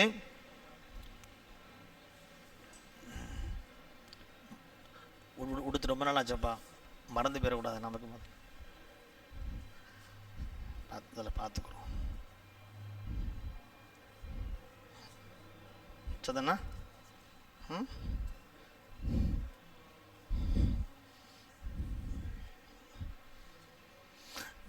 இப்போ ஆண்கள் இஹ்ராமுடைய வேஷ்டி, சாதாரணமாக வேஷ்டி உடுத்து பழகுனவங்க இப்போ சாருக்காக இருக்கிறாங்க, அவங்களெலாம் சாதாரணமாக உடுப்பாங்க. புதுசாக லுங்கி உடுத்தவங்க உடுப்பாங்கள்ல, அவங்களுக்கு அந்த முறை தெரியாது. புதுசாக லுங்கி உடுத்தவங்க, பேண்ட்டு போட்டவங்க, வேஷ்டி புதுசாக திறந்த வேட்டி தைக்காத வேட்டியாக இருக்குமா, அது எப்படி உடுக்கிறதுங்கிறது சிரமங்கள் இருக்கும். லூஸாக உடுத்துருவாங்க, டக்குன்னு குழஞ்சிரும். பெரிய கூட்டத்தில் நம்ம போயிட்டுருப்போம், அதனால் டக்குன்னு வேஷ்டி எடுத்து உடுக்கலாம் சிரமமாக இருக்கும். அதனால் ஸ்ட்ராங்காக, அதே நேரத்தில் நம்மளுடைய அவுரத் தொப்புள் முதல் முட்டுக்கால் வரையும் மறைச்சே தான் இருக்கணும். ஆண்களுக்கு தெரியவே கூடாது. அப்போ அந்த பகுதிகள் தெரிந்துடக்கூடாது. அதனால தான் இப்படி ஒரு அனுபவபூர்வமாக இப்படி உடுத்தா விலகாது, ஸ்ட்ராங்காக இருக்கும், சீக்கிரமாக குலையாது. நாமளாக எப்போ அதை அவிழ்க்கிறோமோ அப்போ தான் அவிழும். அப்படி ஒரு முறையை சொல்லி தருவாங்க. ரெண்டையும் சமமாக வச்சுக்கிடுங்க. என்ன இருக்குல்ல, சமமாக இருக்கா? இதை ஒரு சிம்பை எடுத்து இங்கே வச்சிடணும். இந்த தொங்குதில்ல, இதை அப்படி எடுத்து சரி பண்ணிட்டு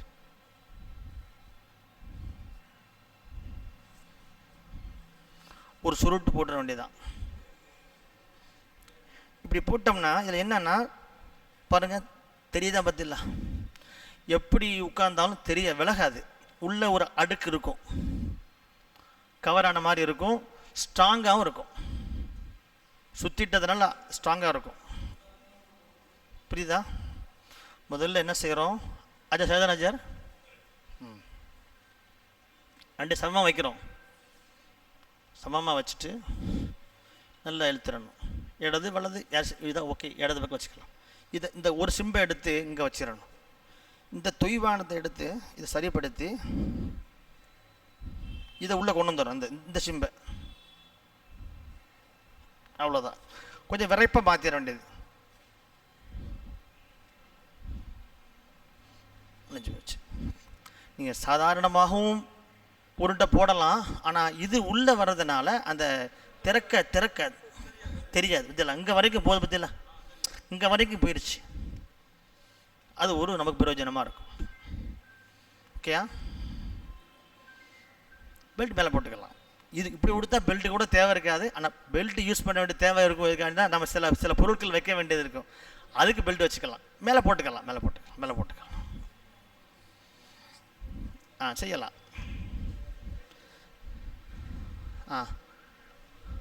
மேலே போடுறது நார்மலாக தான், அது நம்ம போட்டுக்கலாம்.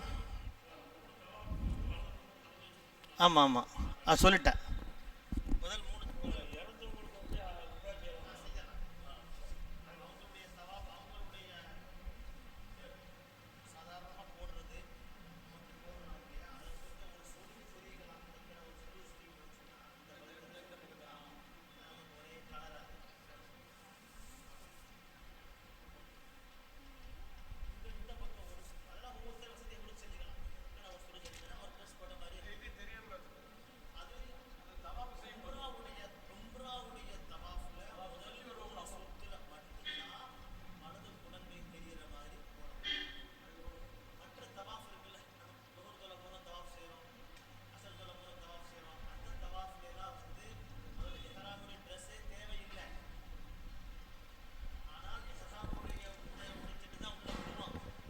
அதனால் இஹ்ராமோட ட்ரெஸ்ஸோடு தான் போவாங்க.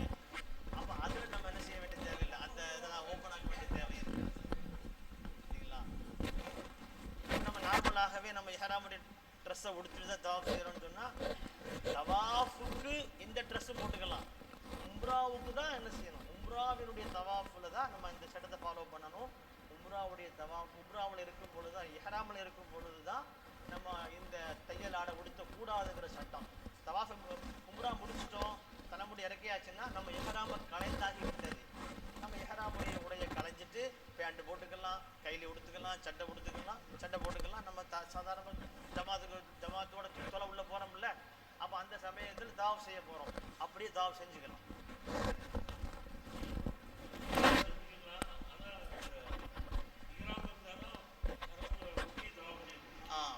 அதுக்காண்டி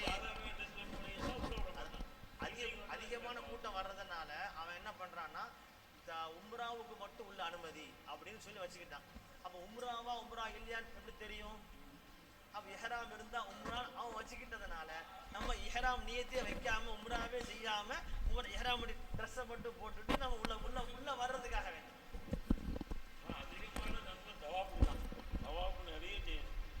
இறந்து போன மக்களுக்காக நம்ம அவங்க நியத்துக்காக நம்ம இஹ்ராமுடைய நியத்தை வைக்கும் பொழுது, மறைந்த என்னுடைய தந்தைக்காக நான் இந்த உம்ராவை இஹ்ராம் நியத் செய்கிறேன். அல்லாஹுவை நீ உரீதுல் உம்ரத லிவாலிதி அரபி சொல்றாங்க, எல்லாம் என்னுடைய தந்தைக்காக நான் உம்ராவை நாடுகிறேன், அதை லேசாக்கி தருவாயாக, அதை கபூல் செய்வாயாக, என்னுடைய தாயாருக்காக உம்ராவை நாடுகிறேன் அப்படின்னு சொல்லி நம்ம நியத் செஞ்சுக்கணும். வேற எதுவும் ஒவ்வொரு உம்ராவுக்கும் தலைமுடி இறக்கிறது, தலைமுடி இறக்கிறதுங்கிறது உம்ராவினுடைய மிக முக்கியமான கடைசியான ருக்குனு. அது எத்தனை உம்ரா செஞ்சாலும் அந்த ருக்குனு தான். அப்போ முடியே வளர்ந்துருக்காது, போட்டோம்னா முடி வளர்ந்துருக்காது, கத்தியை ஓட்டி விடணும். அதில் அந்த இடத்துல என்ன இருக்குதோ அதை நம்ம மலிச்சுட்டா போதும். அதனால சில பேர் என்ன செய்வாங்கன்னா, முடி இறக்காமலே கொண்டு போவாங்க, வெட்டிட்டே கொண்டு போவாங்க, கட் பண்ணிட்டே கொண்டு போயிட்டே இருப்பாங்க. நம்ம இறக்கிட்டு நம்ம என்ன செஞ்சுக்கலாம், நம்ம கத்தியை ஓட்டி விட்டாலே போதும். இந்த அறத்தெரிப்பில் இந்த முதல் பார்வையில் நானே 2 வருஷத்துக்கு அப்புறம் தான் எனக்கு ஒரு ஆள் சொல்லியிருந்தேன், அம்மா யாரெல்லாம் இம்மையிலும் மறுமையிலும் என்னுடைய துவாவை கபூல் செய்வாயா. அறம்ல முதல் பார்வையில் இம்மையிலும் மறுமையிலும் என்னுடைய துவாவை கபூல் செய்வாயா. ஆமா, அப்படி கேட்டீங்கன்னா ஆமா அவர் சொன்னது இல்லை,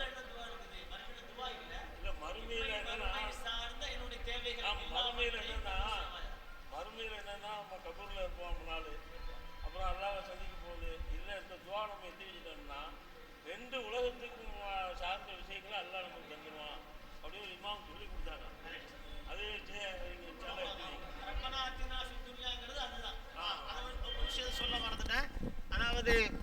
நம்ம தவாஃபுல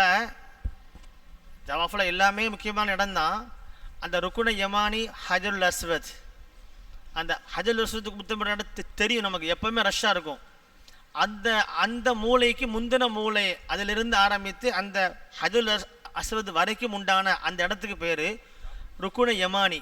அந்த ருக்குன யமானிக்கும் ஹஜருல் அஸ்வத்துக்கும் மத்தியில் உள்ள அந்த பகுதியில் வந்து நம்ம ஓத வேண்டிய துவா என்னன்னா, ரப்பனா ஆத்தினா ஃபித் துன்யா ஹசனா, மறக்காமல் அதை ஓதணும்.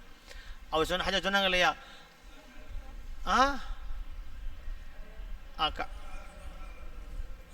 மனாரா தவாஃப் செய்யும் பொழுதே, தவாஃபில் இருக்கும் பொழுதே அந்த 4 மூலை இருக்கு இல்லையா, காபாவுடைய 4 மூலை இருக்கு இல்லையா, 4 மூலையில் இதான் ஹஜருல் அஸ்வத்னு வச்சுக்கிட்டா அதுக்கு முந்தின மூலை ருக்குன யமானி. இந்த ருக்குன யமானி நம்ம இது ஆரம்பித்து இப்படி தான் சுற்றிக்கிட்டே வருவோம். இங்கே வந்த உடனே வேறு எந்த துவாவும் ஓதாமல் ரப்பனா ஆத்தினா ஃபித் துன்யா இந்த துவா ஓதுறது. உங்களுக்கு தெரியும், அங்கே எல்லாரும் அதான் ஓதுவாங்க, அதனால் நம்ம காதில் விழும். ஆமாம், இது மெயினாக ரப்பனா ஆத்தினா ஞாபகம் வச்சுக்கோங்க. இந்த ருக்குன யமானில இருந்து ஹஜருல் அஸ்வத் வரைக்கும் உண்டான அந்த பகுதியில் வரும் பொழுது ரப்பனா ஆத்தினா ஃபித் துன்யா என்ற துவாவை நம்ம ஓதணும். மற்ற இடங்களில் நம்ம எதனால் ஓதிக்கலாம். அந்த இடத்துல 70 மலக்குமார்கள் சாட்டப்பட்டிருக்கிறாங்களாம். அந்த இடத்துல இங்கே வந்து என்ன துவா கேட்குறாங்களோ அவங்களுக்கு நீ ஆமீன் சொல்கிறதுக்காக. அதனால் மலக்குமார்கள் ஆமீன் சொல்கிறாங்க அந்த இடத்துல நின்று. அதனால் நம்ம வந்து என்ன செய்யலாம், அந்த இடத்துல கண்டிப்பாக இம்மை மறுமையினுடைய எல்லா நனவுகளையும் கேட்குற ஒரு துவா தான் ரப்பனா ஆத்தினா ஃபித் துன்யா. அந்த துவாவை அங்கன ஓதுங்கன்னு சொல்கிறாங்க. சரிங்களா? வேற எங்களோட வர்றது வேறு அசத்து பேர் வருவாங்க,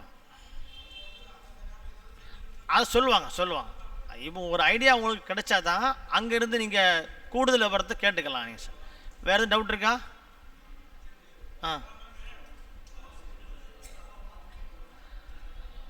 பார்க்க முடியாது. நம்ம இப்படி சுற்றுறோம், நேராக பார்க்க முடியாது. நம்ம நேராக தான் சுற்றணும், அப்படி சுற்ற வேண்டியது.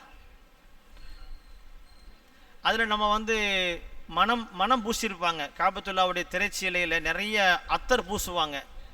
அதனால் நம்ம அதை போய் தடவிக்கிட்டு இருக்க வேண்டாம். ஃபஸ்ட்டு உம்ராவுடைய தவாஃபில் நம்ம இஹ்ராமில் இருப்பதனால அந்த தவாஃபில் வந்து ஹஜருல் அஸ்வத் கிட்ட அங்கெல்லாம் மனம் செண்டு தடவி இருப்பாங்க, செண்டை ஊற்றி இருப்பாங்க. தொட்டாலே கையில் மணக்கும். நம்ம இஹ்ராமில் இருக்க பார்த்தீங்களா, மனம் நமக்கு ஆகாது. எனவே நம்ம அந்த நேரத்தில் உம்ராவுடைய தவாஃபில் செய்யும் பொழுது நம்ம குடிஞ்ச வரைக்கும் தடவாமல் இருக்கிறது. தடவுறது நமக்கு ஒன்றும் ஃபரது இல்லை, சுன்னத்து தான். அதனால் நம்ம வந்து அதை நம்ம உம்ராவுடைய தவாஃபை முடிச்சுட்டு மற்ற தவாஃப் செய்வோம்ல, நஃபிலான தவாஃப், அதில் நம்ம என்ன செய்யலாம், தடவுறது முத்தமிடுறதுலாம் வச்சுக்கலாம். செண்டு பூசியிருப்பாங்க. அதனால்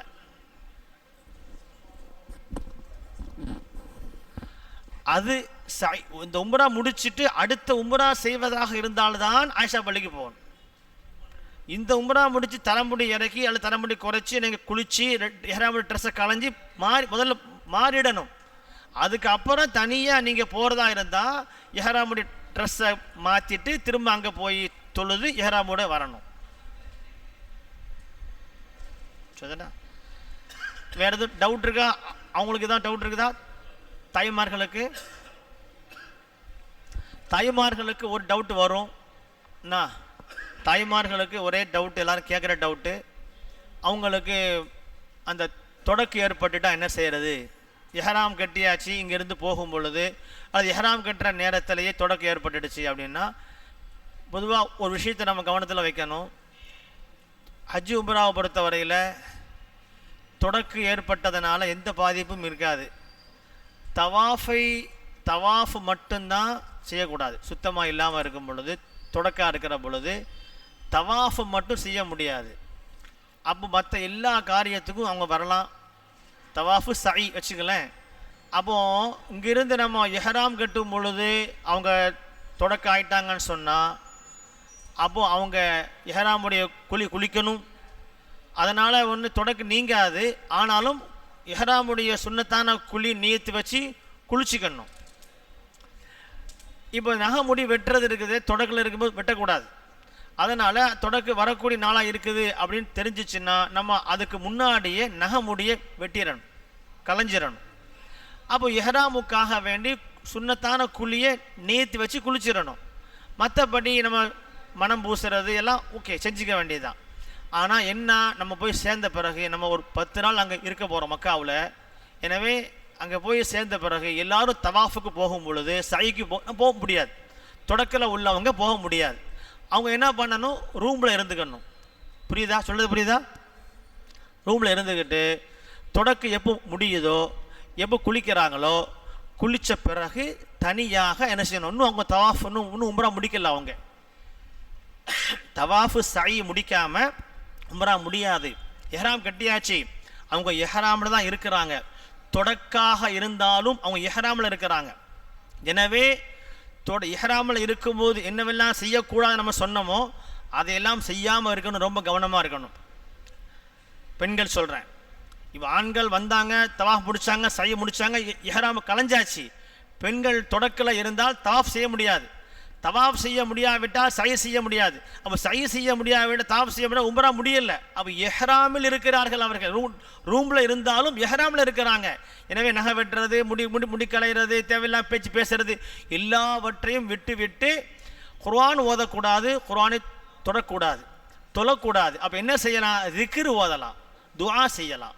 அப்போ திக்ர் துஆவில் இருக்கலாம். காபத்துல்லாவுக்குள்ளே வர முடியாது. அவுட்டரில் இந்த ஷாப்பிங் மால்லாம் இருக்கும், ஓப்பனில் இருக்கும், ஓப்பன் பிளேஸ் இருக்கும், ரோடு இருக்கும், அங்கெல்லாம் மக்கள் உட்காந்துருப்பாங்க. அங்கே வந்து உட்காந்துக்கலாம். பள்ளி எல்கைக்குள்ளே வர முடியாத தவிர பள்ளிக்கு அவுட்டரில் உட்காந்து அங்கே நடக்கிற துஆக்களை கலந்துக்கலாம். நாம் திக்ர் செய்யலாம், துஆ செய்யலாம். குர்ஆன் ஓதக்கூடாது, குர்ஆனை தொடக்கூடாது, தவாஃபுக்கு வரக்கூடாது, உள்ளே வரக்கூடாது. அந்த நாட்களில் மட்டும் அதை செஞ்சுக்கணும். ஆனால் தாய்மார்கள், தொடக்கில் இருக்க தாய்மார்கள் கவனத்தில் வைக்கணும். அவங்க தவாஃப் சை முடித்து முடி கட் பண்ணுற வரையிலும் அவங்க எஹ்ராமில் இருக்கிறார்கள். புரியுதா? தாய்மார்கள் சாக குடிக்க ஆரம்பிச்சிட்டாங்கன்னு நினைக்கிறேன். கவனிக்க தயாராக இல்லையா? கவனிச்சிங்களா? ரைட். டவுட் எதுவும் இருக்குதா தாய்மார்களுக்கு? டவுட் இருந்தால் கேளுங்க, சொல்லுவோம் இன்ஷா அல்லாஹ். சரிங்களா? மதீனாவுடைய அமல்களை இன்ஷா அல்லாஹ் அடுத்தவங்க சொல்லுவாங்க, ரொமாக்கள் சொல்லுவாங்க. மதீனாவில் நமக்கு இங்கே மக்காவில் இருக்கிற வரைக்கும் தவாஃப் தவாஃப் தவாஃப் தவாஃப் துஆ, தவாஃபு துஆ, இதுதான் நம்முடைய அமல். அப்புறம் 5 வக்து தொழுகையும் மக்காவில் இருக்கிற காலம் வரையிலும் ஹரம் ஷரீஃபுக்கு போயே தீரணும். அங்கே தொழுதுக்குருவோம், வீட்டில் தொழுதுக்குருவோம், ரூமில் தொழுதுக்குருவோங்கிற முடிஞ்ச வரைக்கும் தஹஜ்ஜுதுக்கே போக பாருங்க.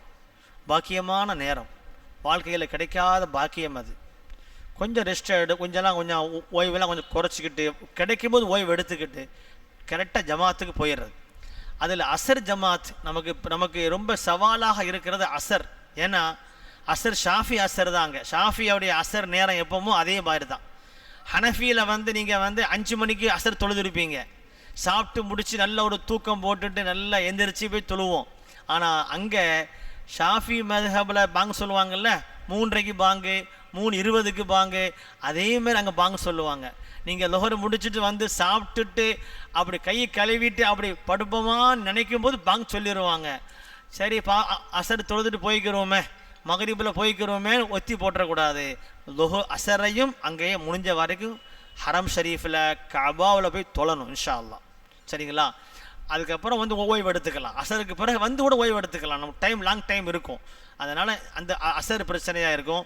அதே போல் சுபுஹு தஹஜ்ஜுதுக்கே போயிடணும் இன்ஷா அல்லாஹ். போயிட்டீங்கன்னா ஒரு 2 மணிக்கு எந்திரிச்சு நீங்கள் போனீங்கன்னா சுபு ஜமாத்தோடு தொழுதுட்டு சுபுக்கு பிறகு ஒரு தவாஃப் முடிச்சுட்டு நீங்கள் வந்துட்டீங்கன்னா ராகத்தாக இருக்கும் இன்ஷா அல்லாஹ். மற்ற விஷயங்களை நம்மளை விட அனுபவசாலி ஹாஜியாக இருக்கிறாங்க. சட்டங்கள் நாங்கள் சொன்னாலும் அனுபவபூர்வமாக எப்படி செய்யணுங்கிறதெல்லாம் ஹாஜியார் அவங்க கூடவே இருந்து உங்களை வழி நடத்துவாங்க. அல்லாஹ்வுடைய கிருபை சிறப்பான முறையில் உங்கள் அமல்கள் அமைய அல்லாஹ் தௌஃபீக் செய்வானாக. வாஹிரு தஅவானா அல்ஹம்துலில்லாஹி ரப்பில் ஆலமீன். அஸ்ஸலாமு அலைக்கும்.